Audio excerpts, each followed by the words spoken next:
অনেকে আমাদেরকে শোনাতো ইসলামী রাজনীতি আবার কি। তারা বলতো ইসলাম বলতে শুধুমাত্র তুমি নামাজ পড়ো, শুধুমাত্র কোরআন খতম করো, মানুষ মারা গেলে 40 করে মানুষদেরকে খাওয়াও, ওই জায়গায় আবার আমাদেরকে আগে দাওয়াত দাও। ঠিক না বেঠিক? আপনি গরিবদের দাওয়াত দিবেন, দেখবেন ওরা সবার আগে আগে সিরিয়াল ধরতো।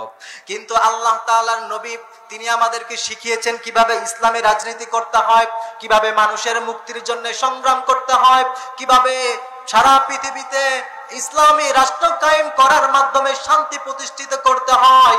এই পৃথিবীতে সেইটা কেউ পারে নাই, শুধুমাত্র আমার নবী সেইটা করে দেখিয়েছে। কুল ইন কুনতুম তুহিব্বুনাল্লাহা ফাত্তাবিউনি ইউহিব্বুকুমুল্লাহু ওয়া ইয়াগফির লাকুম যুনুবাকুম ওয়াল্লাহু গফুরুর রহিম। আল্লাহ তাআলা বলছেন, নবী হে, পৃথিবীর তাবৎ আমার যত বান্দা আছে সব বান্দাদেরকে ও নবী আপনি জানিয়ে দিন, আমার বান্দারা যদি আমি আল্লাহকে ভালোবাসতে চায় তাহলে তাদের জন্য প্রথম কাজ হবে তারা যেন আপনি নবীকে অনুসরণ করে। ঠিক কিনা? আল্লাহ তাআলা বলছেন প্রথম কাজ, তোমরা যদি আমার ভালোবাসা পেতে চাও, তোমরা যদি আল্লাহর প্রিয় হতে চাও, তাহলে তোমাদের প্রথম কাজ হবে তুহিব্বুনাল্লাহা ফাত্তাবিউনি। আল্লাহর নবী, বিশ্ব নবী, মানবতার শ্রেষ্ঠ দূত মুহাম্মদুর রাসূলুল্লাহ সাল্লাল্লাহু আলাইহি, বিশ্ব নবীকে সব থেকে বেশি ভালোবাসতে হবে। এতটুকুই নয়, বরং বিশ্ব নবীকে অনুসরণ করতে হবে। আল্লাহ তাআলা বলছেন আমরা যদি বিশ্ব নবীকে অনুসরণ করি, আমরা আমাদের যাপিত জীবনে আমার নবী যেই পথ আমাদেরকে দেখিয়েছেন সেইটা যদি আমরা অনুসরণ করি, আল্লাহ তাআলা এই আয়াতের মধ্যে বলছেন মিনিমাম 2টা পুরস্কার দান করবে। সুবহানাল্লাহ। আল্লাহ তাআলা বলছেন বান্দা 2টা পুরস্কার শুনে নাও। 1 নম্বর পুরস্কার আল্লাহ তাআলা বলছেন কুল ইন কুনতুম তুহিব্বুনাল্লাহা ফাত্তাবিউনি ইউহিব্বুকুমুল্লাহ। আল্লাহ বলছেন তোমরা যদি আমার নবীকে অনুসরণ করো তাহলে বান্দারা শুনে নাও তোমরা আর আমাকে কি ভালোবাসবে। আমি স্বয়ং আল্লাহ ঘোষণা করলাম, আমি স্বয়ং আল্লাহ তোমাদেরকে ভালোবাসবো। তাহলে আমরা যদি আমার নবীকে অনুসরণ করি আমাদেরকে ভালোবাসবেন কে? রব্বুল আলামিন এরপরে চমৎকার একটা ঘোষণা দিচ্ছেন। কেন আল্লাহ তাআলা নবীকে এত বেশি আমাদেরকে ভালোবাসার জন্য বললেন, কেন নবীকে অনুসরণ করার জন্য বললেন? কারণ আমরা এমন একজন নবীকে পেয়েছি, আমার নবী থেকে শ্রেষ্ঠ কোনো মানুষ দুনিয়াতে হয় না। ঠিক কিনা? আমার নবী তিনি ছিলেন এতিম।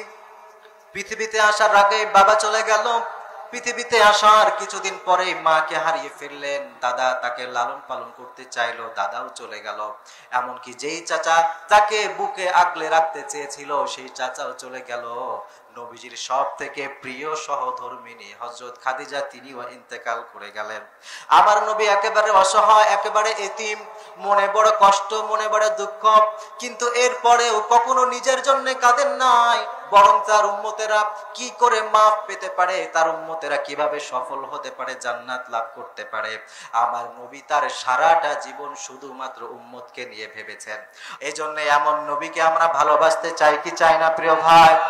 এই জন্য নবীর জন্য যদি কখনো জীবন দিতে হয়, যদি নবীর জন্য কখনো রক্ত ঝরাতে হয়, নবীর জন্য যদি সন্তান কুরবানি দিতে হয়, নবীর ভালোবাসায় একমাত্র আমরা যারা এইখানে রয়েছে আজকে শপথ করেন, যদি কোনো কুলাঙ্গার আবার এই স্বাধীন রাষ্ট্রে আমার নবীকে নিয়ে কোনো কটূক্তি করে, আমরা তার জন্য, আমার নবীর জন্য জীবন দিতেও তৈরি আছি।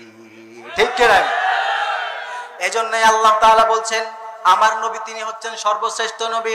এজন্য আল্লাহ বলছেন আমরা যদি আমার নবীকে অনুসরণ করতে পারি, তবে অনুসরণ শুধু মসজিদে নয়, অনুসরণ শুধু দাড়ি আর টুপির মধ্যে নয়, অনুসরণ যেমন মসজিদেও থাকবে, অনুসরণ তেমন থাকবে রাজনীতির ভিতরেও। ঠিক না বেঠিক?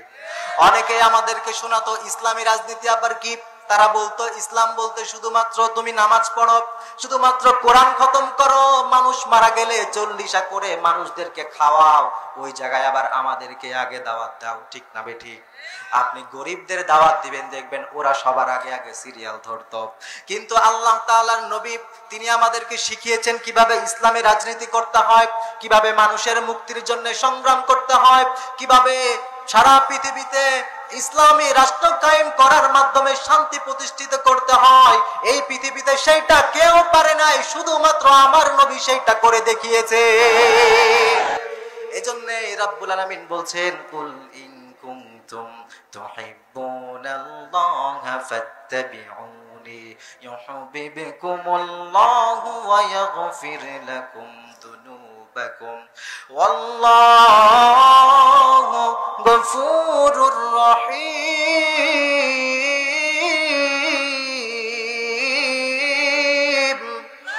আমার আল্লাহ বলছেন, ও দুনিয়ার মানুষেরা আমার নবীকে অনুসরণ করো, তবে সব জায়গায় অনুসরণ করবে।